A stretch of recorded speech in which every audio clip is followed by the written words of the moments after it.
Assalamualaikum warahmatullahi wabarakatuh. Sahabat semuanya yang dirahmati Allah Subhanahu wa taala.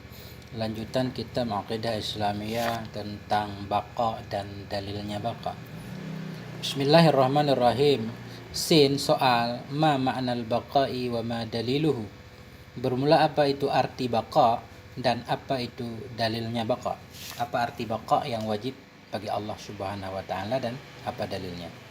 Jim jawab, maknahu annahu la akhira liwujudih. Bermula maknanya baqa itu bahwa sungguhnya Allah itu la akhira lahu, tidak ada akhir liwujudihi bagi wujudnya Allah. Tidak ada akhir bagi keberadaannya Allah. Jadi arti baqa itu kekal, abadan abadi, Allah akan ada seterusnya. Allah itu enggak pernah berakhir. Sebagaimana kemarin telah sebut dalilnya bahwa Allah itu qidam, terdahulu dari segalanya. Allah jadi sumber segala yang ada. Nah, ini baqa artinya Allah akan ada selamanya. Ketika yang lain tidak ada, Allah tetap akan ada. Jadi arti baqa itu kekal. Wa daliluhu annahu law kana faniyan lakana hadisan wa hadza batilun. Bermula dalilnya baqa itu annahu bahwa sungguhnya Allah laukana, jikalau adanya Allah itu fanian, yang fana, yang hancur binasa, lakana hadisan, sungguh adanya Allah itu baharu, wa hadza batilun, dan bermula ini Allah baharu itu batil. Dalilnya begini, jikalau kita mengatakan Allah itu fana, Allah itu akan berakhir, berarti Allah baharu. Kenapa kalau berakhir baharu? Karena segala yang baharu itu mesti ada akhirnya. Segala yang berakhir pasti itu tanda baharu. Setiap yang lahir pasti akan mati. Setiap yang ada awal pasti ada akhir. Jadi kita bilang Allah berakhir, itu berarti Allah baharu. Sementara Allah baharu itu mustahil. Kenapa mustahil? Karena kemarin Allah itu sudah sebut dalilnya Allah itu enggak mungkin baharu. Dalilnya apa kemarin? Adanya alam ini. Ya, mesti alam ini yang ada harus ada penciptanya. Siapa pencipta Allah? Kalau Allah itu baharu, timbul pertanyaan. Terus alam ini siapa yang menciptakan? Oh, kita bilang alam ini ada dengan sendirinya. Itu mustahil, nggak bisa diterima oleh akal. Karena yang bisa dicerna oleh akal, kita lihat pengalaman kehidupan sehari-hari, semua benda itu nggak ada yang terjadi dengan sendirinya. Pasti semuanya ada yang membuatnya. Nah, karena itu wajib sebut bahwa Allah itu terdahulu dari segalanya. Nah, sesuatu yang tidak ada awal, itu pasti tidak ada akhirnya. Makanya tidak ada yang kekal abadi selain Allah Subhanahu wa taala. Setiap yang butuh kepada makan, butuh kepada minum, itu pasti dia akan berakhir. Setiap yang yang ada awalnya pasti ada akhirnya. Malaikat sekalipun yang nggak butuh makan, nggak butuh minum, tetap ada akhirnya. Karena malaikat itu ada selama diadakan oleh Allah. Pada akhirnya malaikat itu akan diwafatkan semuanya oleh Allah Subhanahu wa ta'ala.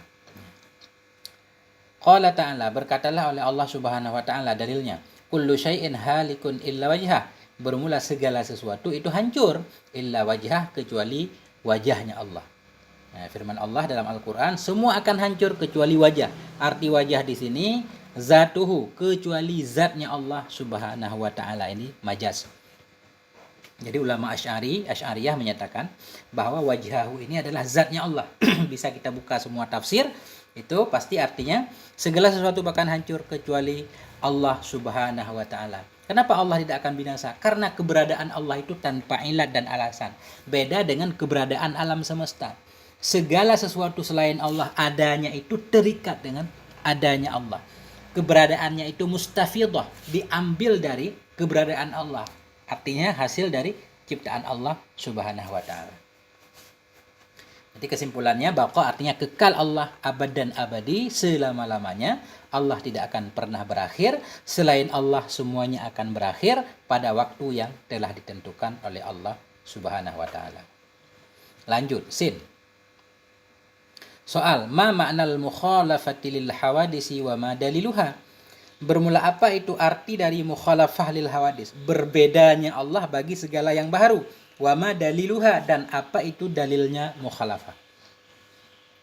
Apa arti mukhalafah? Allah berbeda dengan makhluk, apa artinya? Wa ma daliluhu, dan apa dalilnya? Jawab. Jim jawab, maknaha bermula maknanya mukhalafah itu annahu ta'ala la yushabihuhu makhlukun. Itu bahwa sungguhnya Allah Subhanahu wa taala itu tidak menyerupai akannya Allah makhlukun oleh makhluk apapun. Arti Allah berbeda dengan makhluk, Allah tidak sama dengan apapun. Apapun yang bisa kita bayangkan, apapun yang bisa kita hayalkan, Allah tidak seperti itu. Apapun yang ada dalam pikiran kita, baik bentuk, ukuran, segala macam, semuanya itu Allah tidak seperti itu. Wa daliluha, dan bermula dalilnya mukhalafah itu annahu law syabaha makhlukan lakana hadisan mislahu wa hadza batilun. Bermula dalilnya mukhalafah itu bahwa sungguhnya Allah law syabaha. Jikalau menyerupainya Allah makhlukan akan makhluk, lakana sungguh adanya Allah itu hadisan baharu mislahu sepertinya makhluk. Wa hadza batilun, dan bermula ini itu batil. Jikalau kita mengatakan bahwa Allah itu menyerupai makhluk, Allah menyerupai makhluk, makhluk baru, berarti Allah juga baharu seperti makhluk. Kita bilang Allah baharu seperti makhluk, mustahilun, batal. Karena sudah sebut dalilnya bahwa Allah itu dahulu, baka, dahulu, ada sebelum segalanya ada. Sementara makhluk itu baharu, buktinya dia datang, tumbuh, menghilang, dan pergi. Qala ta'ala, berkatalah Allah Subhanahu wa ta'ala, laisa kamitslihi syai'un wa huwas samiul basir. Laisa kamitslihi, tidak adalah kamitslihi seperti misalnya Allah. Jadi kalau kita baca dalam tafsir, kamis itu kaf itu huruf jar ziyadah, tujuannya untuk menguatkan. Nah, jadi artinya laisa misluhu, tidak adalah misalnya Allah. Laisa kamisli, tidak adalah sepertinya Allah itu syai'un, sesuatu apapun, wa huwas samiul basir, dan Allah itu maha mendengar lagi maha melihat. Dari dalam Al-Qur'an Allah menyatakan tidak ada apapun yang menyerupai Allah. Allah tidak menyerupai apapun, dan tidak ada apapun dari makhluk yang menyerupai Allah Subhanahu wa taala. Nah, kesimpulannya, apapun yang kita pikirkan, apapun yang kita bayangkan tentang Allah, Allah tidak seperti itu.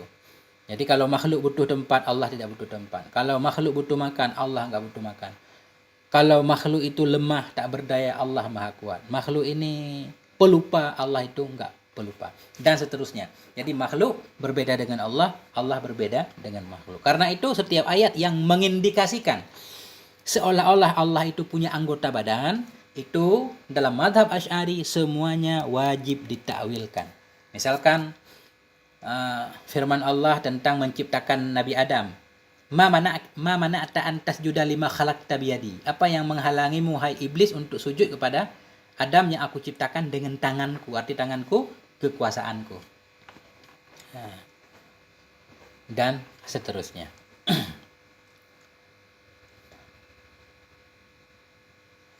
Ya, mungkin sampai di sini dulu dua-dua. Nanti lanjut soal ma ma'nal qiyami binafsihi wa ma daliluhu. Apa itu arti qiyam binafsih dan apa dalilnya. Itu di halaman selanjutnya. Ini kitab saya foto, jadi ya harus begini. Terima kasih, semoga ada manfaatnya. Wassalamualaikum warahmatullahi wabarakatuh.